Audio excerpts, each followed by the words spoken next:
ሰውም ሆነ አጋንንት ሲመጣ ወደ ዓለም ለአንድ ዓላማ ነው፣ ሌላ ነገር የለም። ይህ በእንዲህ እንዳለ ከፊሎቹ አምፀው እንጨትን በመጥረብ አምላክን ቀርጸው ከክብር ሰውነት ካስተሳሰብ ልቀት ወደ ታች ወረዱ ለዘላለም ውድቀት። ከጌታ ትእዛዝ ውጭ እጅግ በጣም ዘግጠው በሸይጧን መረብ ውስጥ በመግባት ተንጠው ጌታችን ተወግሯል ተሰቅሏል ይላሉ። በየጎዳናው ላይ ደፍረው ያወራሉ። እንጨትን ተሸክመው ምንጣፍ በማንጠፍ በጭብጨባ ድምቀት እውነትን ለማጠፍ ወላሂ ይገርማል የሚሰሩት ስራ። እውነት ነው መርሃቸው የእውነት መርሃቸው ሁሉም ነው ፈጠራ። በእጅ ፎቶ ሰርቶ ጌታ ነው ይልሃል፣ የጌታ እናትም ብሎ ያመልክሃል። ወላሂ ስራቸው ይዘገንንሃል። የጌታ ምስል ፎቶ አንተ ከሰራህ አምላክ ላይ ደፍረህ ቅጥፈትን ካወራህ አንተ ማነህና ማነስ ብዬ ልጥራህ? ጌታ አቅም አቶ ሰው ከደበደበው ምራቅ እየተፋ አይሁድ ከሰደበው ቀጥቅጠው ሲያበቁ ከእንጨት ከሰቀሉት በቃ ጌታ አይደለም ምንድን ነው የምትሉት? ግን እስኪ ልጠይቅ መልስ ሰጪ ባገኝ በአላህ ችሎታ ሙስሊም ካደረገኝ። ጥያቄ ያኔ ጌታ ሞቶ ከመሬት ሲቀበር እስኪነሳ ድረስ ዓለም እንዴት ነበር? እንዴት ነበር ሰማይ? መውደቁ ይቅርና አልተንቀጠቀጠም? መደርመሱ ቀርቶ ምድር አልተናጠም? መበተኑ ቀርቶ ተራራ አልሰመጠም? ፈጣሪ በፍጡር ሲሰቀል ተወግሮ ዓለም ያለ አምላክ ማን አስቆመው ደፍሮ?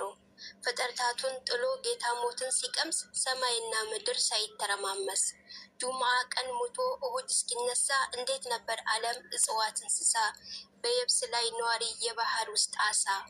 ግን እንዴት ነበር ጌታን የገደሉት እግር እጁን ጠፍረው አስረው የሰቀሉት? ሀቅ ተናገሩ እውነት ጌታ ሞቷል? የዓለም ፈጣሪ በሰዎች ተሙቷል? ተወግሯል ተሰቅሏል እጅግ ተሰቃይቷል? እስኪ መልስ ሰጡኝ እውነት ጌታ ሞቷል? ጨርሻለሁ። አነ ይገቡ ለሁሉ ባሮች በማለት ጥሪ ላደረገው ሰላትና ሰላም ውዳሴ ይድረሰው ለዛ አዛኝ ነቢይ ለማይመለከው። የሰው ልጆች ሁሉ ገና ሲወለዱ ገና ጨቅላ ሆነው ሳለ ሳይወላገዱ በኃያሉ ንጉሥ በሁሉ አለኝታ አረጋግጠው ነበር በብቸኛው ጌታ። ገና ይጀምራል የማክፈሩ ጉዞ 40 ቀን ሲሞላ ሕፃኑ ተይዞ ወስደው ይድሩታል ወደ ክፍሩ ጣጣ። ሙስሊም ነበርና ከእናቱ ሲወጣ እናንተ ሰዎች ሆይ ወደ እስልምና ኑ፣ በዓለማቱ ጌታ በአላህ እመኑ። የእናቴ የአባቴ ማለቱን ተውና ጩልነት ይበጃል አትኑ ሆናና። እስልምና ይህ ነው ስሙ በጥሞና አምላክ ብሎ ማለት እኛ የምናመልከው ይህን ፍጥረት ዓለም የሚያስተዳድረው ልጅ ማይገባው አንድ ነው ብቸኛ ጌታችን አይደለም የሶስቱ ሶስተኛ። እንግልጃም የለበት በፍጹም ማይተኛ ፈጣሪ አልሞተም ስቅላትም የለ። እስኪ እናስተንትን አእምሯችን ካለ ዓለምን ማንጠበቃት እሱ ሞቶ ሳለ ትኮተኮታለች አያሉ ከሌለ። ይልቁንስ ስሙ እምነቱ ግልጽ ነው ኢሳ ነብይ ነው አላህ የፈጠረው። ሁን በሚለው ቃሉ ከመሬም ያስገኘው ለእስራኤል ልጆች ሆነ አስተማሪ። ይችንም ተሰጠው ባደረገው ጥሪ የእስራኤል ልጆች አላህን ተገዙ ብቸኛ ጌታ ነው እሱን ብቻ ያዙ። ሰዎች እንዲያምኑት ታምራት ተሰጠው ማስረጃ አድርጎ ጥበብን ለገሰው። አይነ ስውርና ለብሳ ተፈወሰ የአህረማን ፍቃድ ሙታን ቀሰቀሰ። የአንድነቱ ሚስጥር ተውሂድን ለገሰ። ማጋራት ነውር ነው ብሎ አስተላለፈ። እነዛ አይሁዶች ልባቸው ተናና ሴራን በመሸበክ የሆኑ ገናና ዲቃላ ነው ብለው ጥላሸት ቀብተው ማሳደር ጀመሩ ሊያሰቃዩት ሰቅለው።